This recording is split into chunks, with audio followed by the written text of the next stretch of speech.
Şehirdekiyle farkı doğal olması. Tamamen ev yapımı olması. Emekli. Onun ismi nedir o ağaçın? Tir midir? Tir. Zazaca tir he?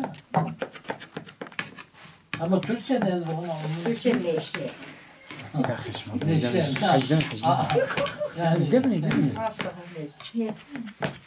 Asiye gösterse. Hep geç. Basın.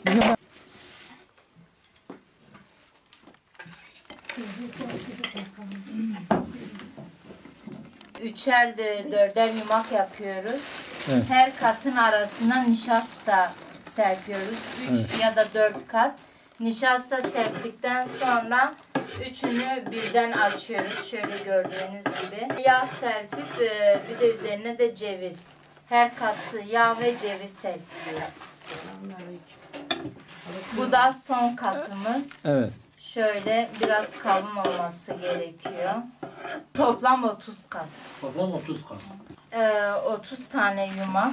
Tepsimiz büyük olduğu için katımız da 30 tane olmuş oluyor. Şu an tatlımız bitmiş. Birazdan keseceğiz. Hafif kızılmış yağı üzerine dökeceğiz.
Dağlı ağdır bir. Çiçekçi ağdır.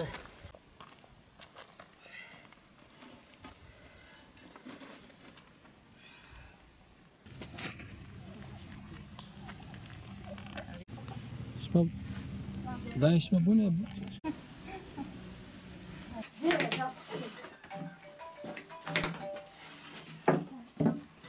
Ana tatlı pediyasa birazın. Ana yani zaf olan doğal. Hem de çiğ doğal mesela. Ağır değil mesela anti biz bez verin.